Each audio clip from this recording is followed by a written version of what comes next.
Hey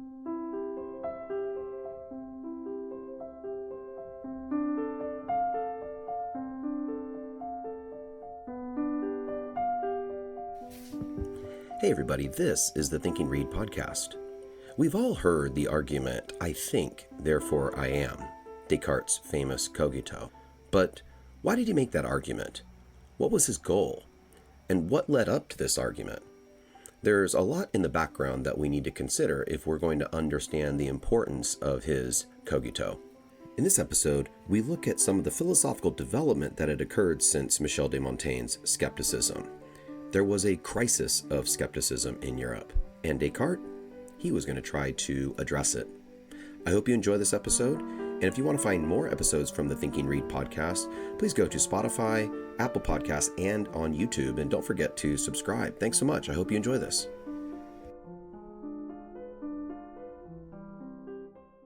Imagine inheriting an old house, a very old house. Older than anyone can really say in terms of when it was first built. And the house had changed hands over the years many times. Different owners had added on to it, remodeled, had new ideas about its layout. And so over time, you could expect this old house to have a very unique and interesting character. And it might be charming, let's say. And yet, as you are the new owner of this house, it seems to you to be very poorly designed in this sense that if you were to have designed the house from the start, you would never have designed it this way. If you were to have master planned it, you never would have built the house this way.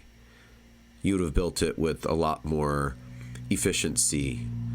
A singular mind working over the design is a lot better, you're thinking, than a sort of patchwork where there have been various ideas kind of put together over a long period of time, so the house has a kind of irregularity to it, an inefficiency to it. And so you have a decision to make. Am I going to keep this house? Am I going to try to make it do and make the most out of it? Or am I going to destroy the house and build again from the ground up based on a new master plan? And let's say that money is no object for you. Rene Descartes, the founder of modern philosophy, the real catalyst of a revolution of thought in the modern West, chose the latter option. You see, what Descartes likened that old house to was the house of, let's say, learning or thought or ideas that had characterized Western culture since antiquity. What has come down to us, in other words, Descartes living in the early 17th century, he's a little bit younger than Galileo, a little bit older than Pascal.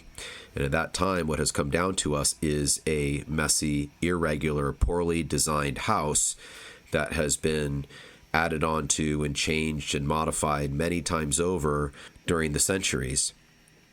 Now, this analogy of the old house to be torn down and replaced by the new house is the grand analogy Descartes actually uses himself in his work, Discourse on the Method.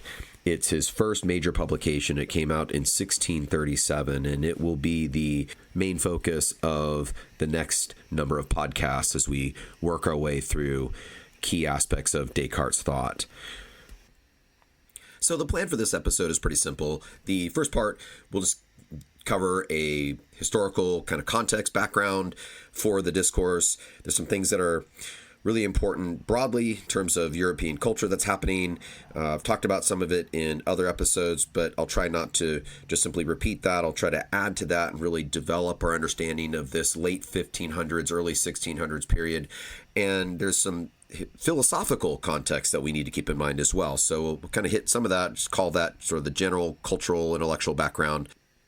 And then secondly, we'll turn to the discourse itself. And the discourse on method is in 6 parts, and we'll only look at the first part. But the first part's really important. Descartes actually gives us a brief story of his life of learning as a young man. It's really interesting. But as he goes through that, he gives us some important clues that we'll need to grab onto if we're going to understand the rest of the book. Okay, so first of all, the historical / cultural / intellectual background that we need to know as we approach Descartes. Let's start with the year 1633. That is 4 years roughly before Descartes published the Discourse on the Method. In that year, Galileo was condemned. He was condemned for heresy. It's a big deal. Descartes was working on something in physics at the time, but his friends urged him to publish his work that we now know as the Discourse on the Method. Okay, and it had everything to do with this tension between science and the church. Descartes himself was a Roman Catholic and was absolutely attentive to the religious issues of the time. He lived during the 30 Years' War, as did Pascal. Descartes actually died just 2 years after the 30 Years' War ended. He died in 1650. In any case, that was one area of major tension, church and science, that caught Descartes' attention, and the condemnation of Galileo just sort of made that really obvious. Okay, so if we can maybe from there, if we notice the church and science tension, there's also a tension that exists between science and philosophy in Descartes' time.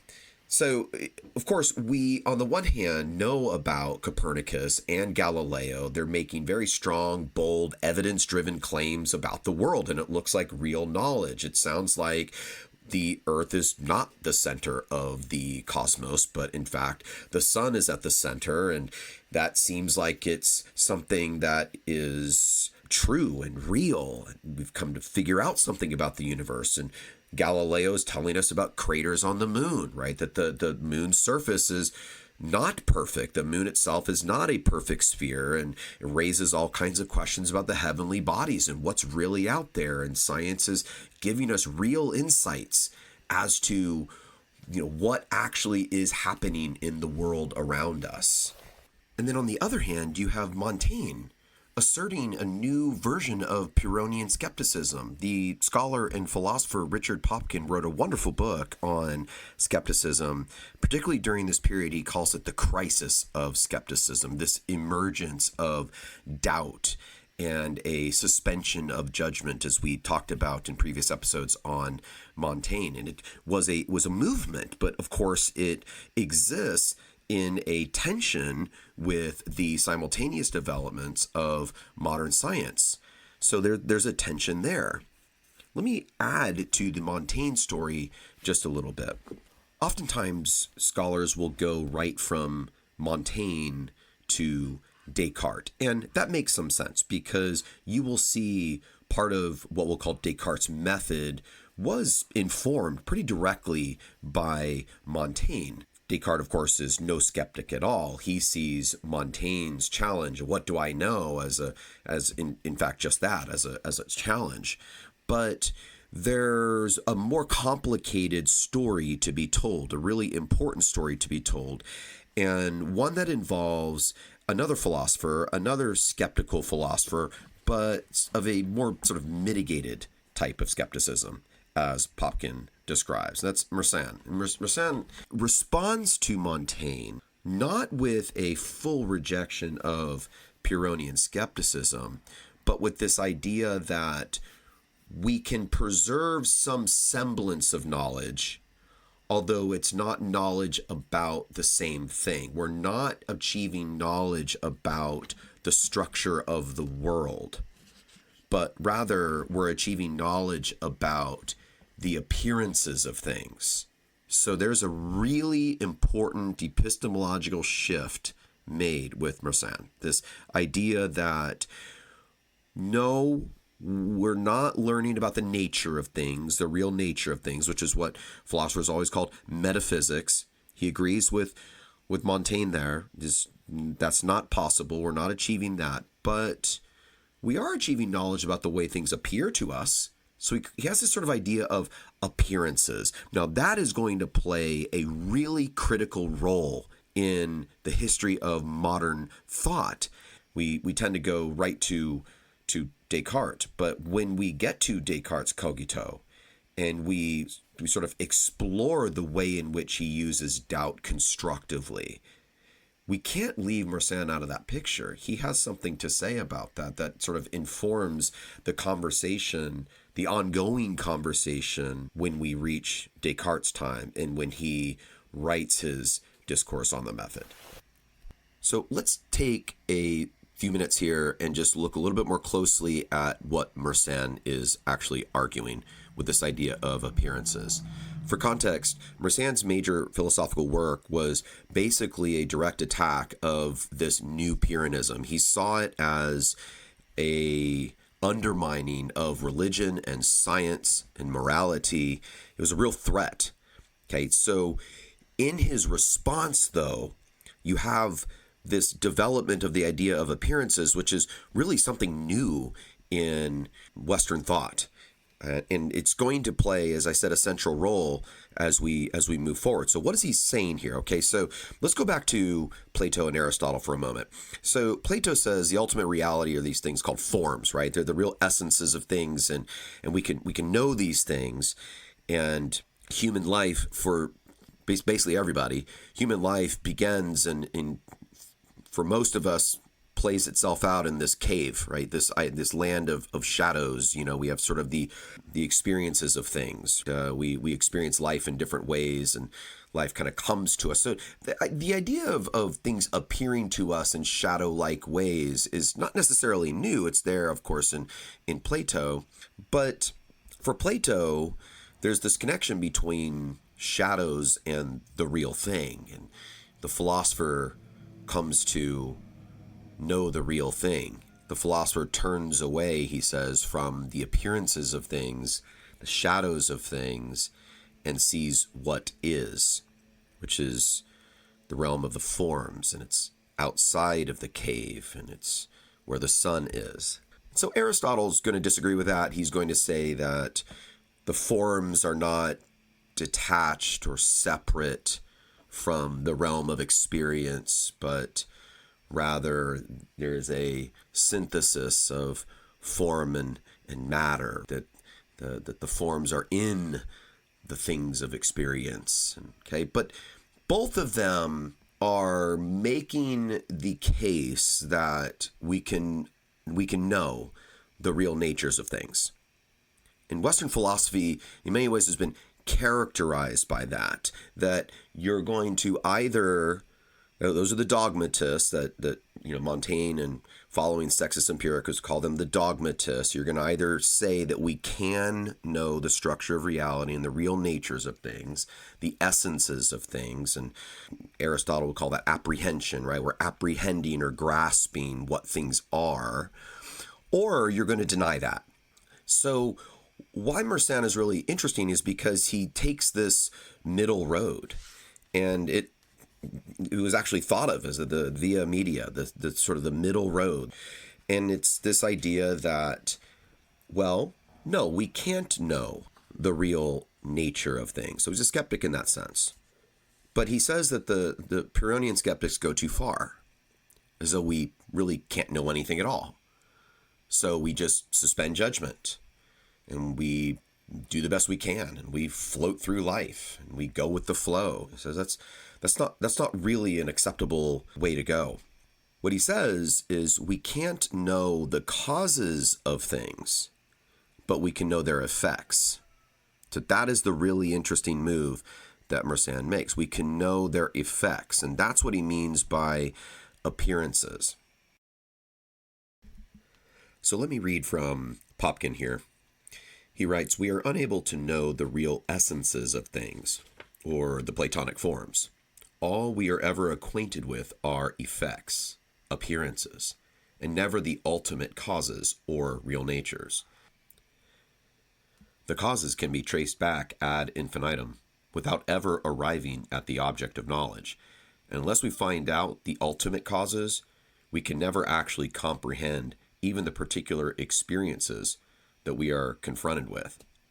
So Popkin says that this is an answer to Pyrrhonism because, first of all, the problem raised by the skeptic, nothing can be known.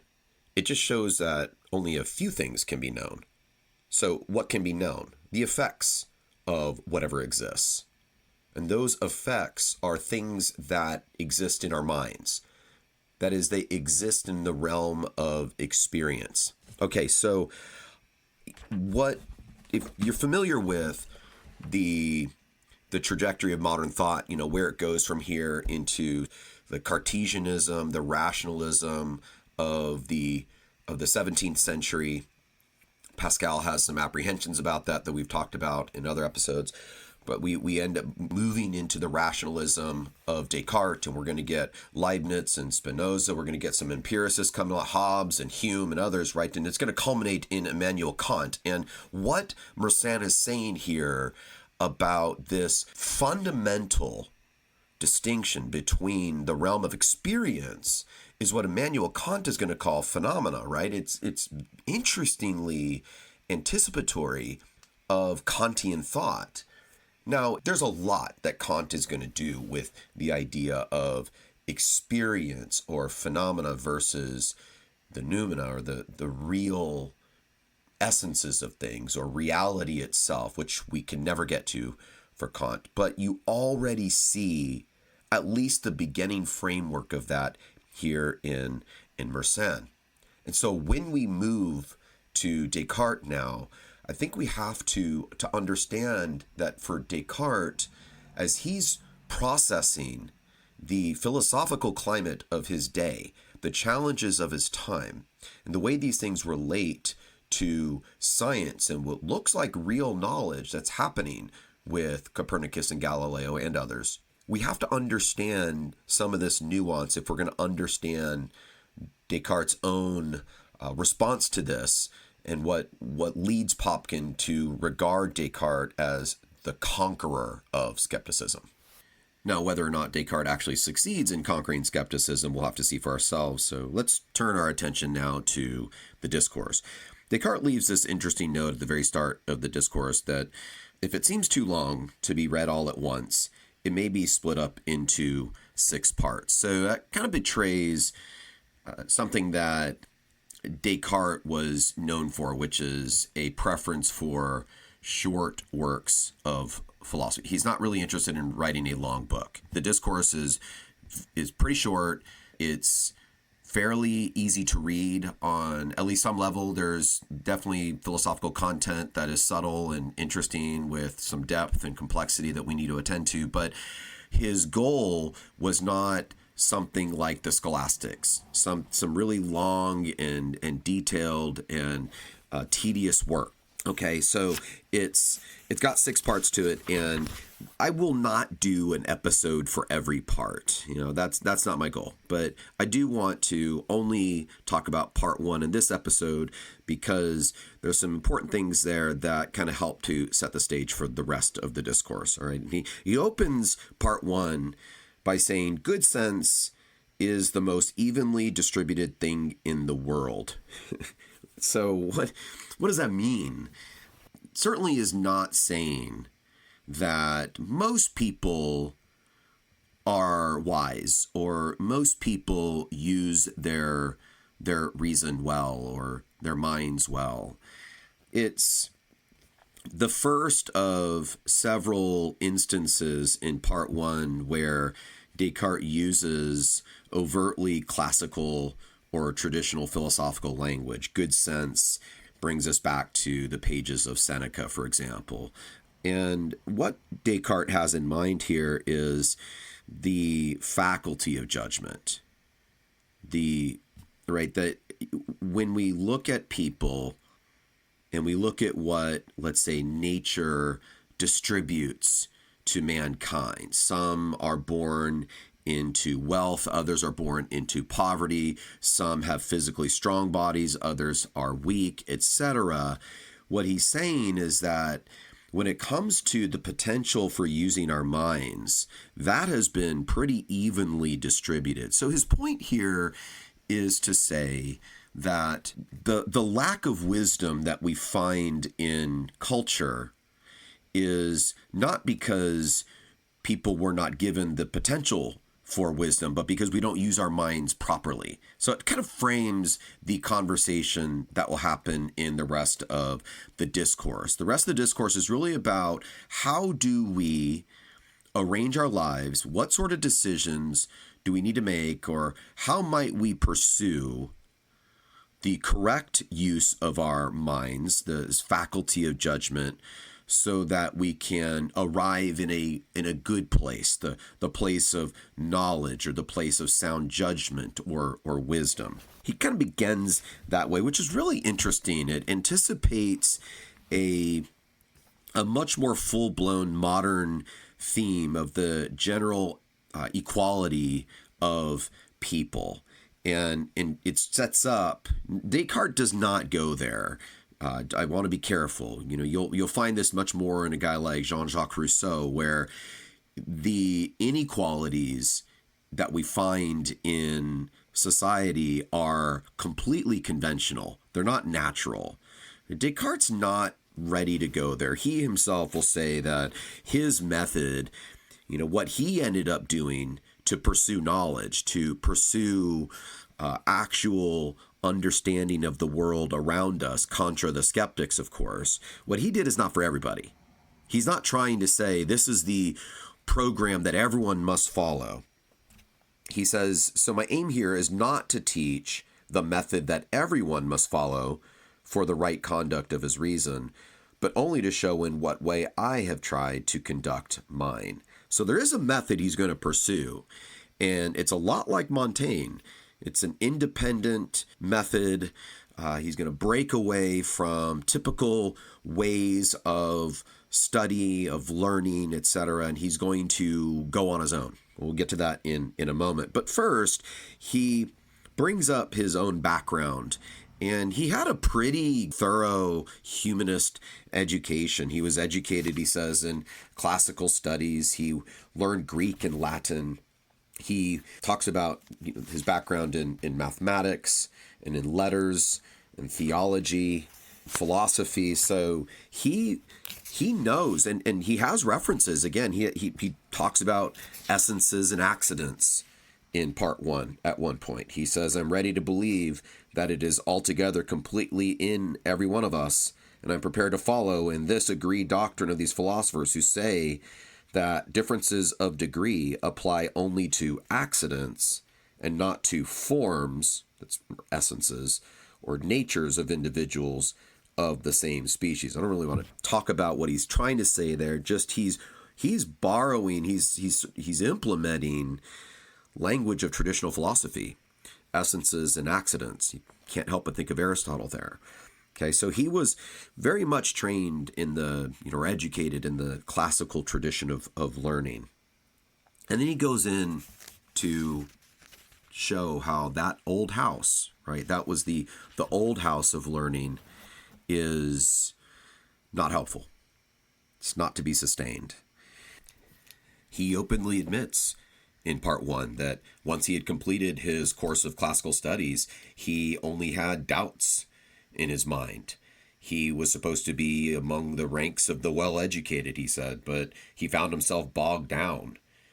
It seemed to him that having set out to become learned, he had derived no benefit from these studies, other than progressively revealing to himself how ignorant he was. And so at what point does Montaigne really enter the picture?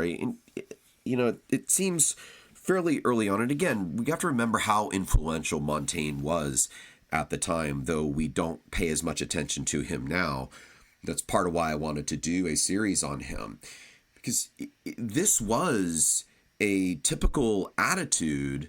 It's not, unique to Descartes at all. This was a typical attitude among deeply educated and particularly those who had a philosophical bent, to see the classical tradition as resulting in nothing but doubts and errors, leading us to the at least the very tempting position of Pyrrhonian skepticism. Okay, so from here he goes into different areas of the learning that he had accomplished when he was younger. He writes that He had devoted enough time to the study of languages and to the reading of books and histories and fables of the classical world. For conversing with those of another age is more or less the same thing as traveling. It is good to know something of the customs of different peoples, and yet on the other hand, when we spend too much time traveling, we end up becoming strangers in our own country. Goes on to say how fables make us conceive of events as being possible when they are not. He says that he held oratory in high esteem. He loved poetry. But these are more gifts of the mind than fruits of study. He says that the ancient pagan writers, they were splendid and magnificent in what they wrote. They built these magnificent palaces, he said, but they built them on nothing more than sand and mud. So again, he's sort of drawing this idea of a building, right? It's a kind of an image that he comes back to. It's the dominant metaphor in Descartes' thought. He uses actually a city at another point as well, but it's the same sort of idea. And a building has a foundation. And it's this idea of a foundation that becomes so important for him, that the classical tradition of thought is a building that has a very bad or unreliable foundation. He moves on to talk about the philosophy that he had encountered. And here he says there's nothing that is not disputed and not consequently subject to doubt. Learned men may defend different opinions on the same subject. And then he turns to math. And it's in what he says about mathematics that we get a couple of really important clues that we should pay attention to when it comes to Descartes' thought. 3 clues, in fact. He writes this: I was most keen on mathematics because of its certainty and the incontrovertibility of its proofs, but I did not yet see it in its true use, believing as I did that its only application was to the mechanical arts. I was astonished that nothing more exalted had been built on such sure and solid foundations, whereas, on the other hand, I compared the moral works of ancient pagan writers to the splendid and magnificent palaces built on nothing more than sand and mud. Okay, so that last part there I had already mentioned, but 3 clues. Number 1, he loves certainty. He is attracted to certainty. His goal is to have certain knowledge that does not move. He says, I was keen on mathematics because of his certainty, the incontrovertibility of its proofs. Okay, so that's number 1. Number 2, he says, but I did not yet see its true use. So that's a clue as to where he's going to go. He sees in mathematics the key, the key to philosophy, the key to epistemology, that the way in which we do math should be the way in which we do philosophy. And so how is that? We'll get to that in just a moment. Thirdly, this foundationalism that I've mentioned. These ancient pagan writers built these splendid and magnificent palaces, but they built them on the foundation of sand and mud. So there's a Descartes usually thought of as a foundationalist. There's this idea that we have to begin at sort of ground level. And we have to find the right foundation. What kind of a foundation is it? It is a foundation of that is something unshakable, something absolutely certain that cannot be doubted. And it's upon that foundation, that's how we do math, right? We start with the things that we absolutely cannot doubt, and math proceeds from there to knowledge more and more that cannot be doubted, right? So that it builds this strong and sturdy house of knowledge that doesn't move. It's incontrovertible. So those are the 3 clues that I think we get just in this one paragraph. His desire for certainty, that he sees mathematics as the key, and that he is a foundationalist in the way he's going to think about the way forward. This is the revolution that we're going to get to in Descartes. Okay, so he concludes part 1 by talking about how this background in learning left him with doubts and uncertainties. And so as soon as he reached this age where he could be on his own, He left. He calls it an escape from the control of his teachers. He abandoned altogether the study of letters, and he dedicates himself to what he calls the great book of the world.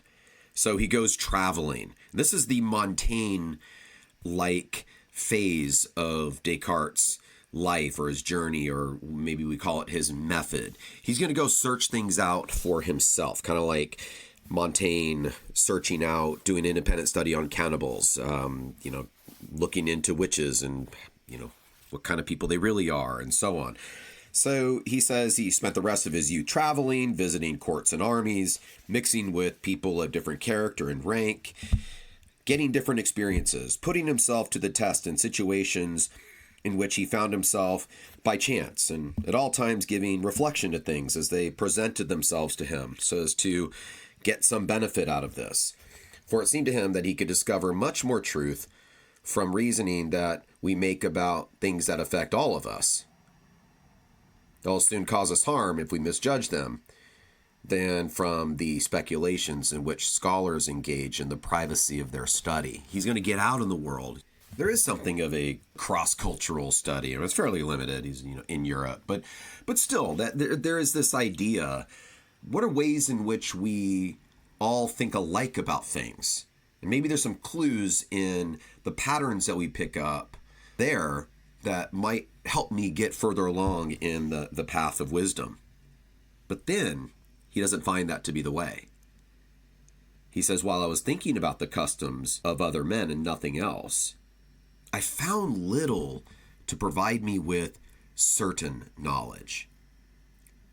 So that's, again, the real essence, the critical goal. Descartes still sees in patterns of thought that we find cross-culturally room for doubt. It's not certain. And so we reach the end of part 1, and we read this. But after having spent several years studying the book of the world and trying to acquire some experience of life, I took the decision one day to look into myself and to use all my mental powers to choose the paths I should follow. In this, it seems to me that I have had much more success than if I had never left either my country or my books. So it was an interesting experience to look into what other people thought, how other people lived, but it didn't help him. It didn't solve the problem for him.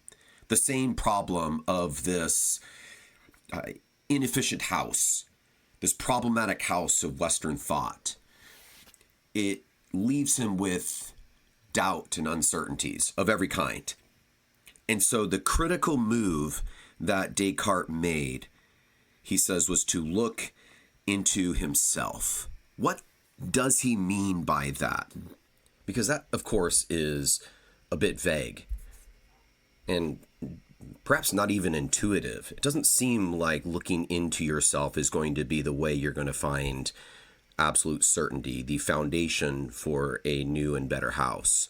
So we will take that up in an episode to come. In the next episode, we are going to look at Descartes' life. We're going to consider the time he was born, key events during his life, things that would shape the key background historically for the development of his thought. I want to leave you with 2 things to consider from this episode. First, to what extent is it possible, do you think, for us to have absolutely 100% certain knowledge? Is all knowledge going to contain some element of uncertainty? Is Descartes going to be able to achieve knowledge in philosophy that is like, in terms of certainty, like knowledge that we have in mathematics? That's question number 1. Question number 2, even if we can achieve the kind of knowledge Descartes is seeking, should we pursue that? Is there value in pursuing that? He seems to assume, as though it were without any kind of doubt at all, that at least is worth pursuing. But some philosophers later on, Friedrich Nietzsche, to name one, would call into question this whole pursuit of certain knowledge. Why should we pursue that? Is it something we ought to do? Our question is to think or not to think. I'm so glad you were here with me. I hope you join me next time. Bye for now.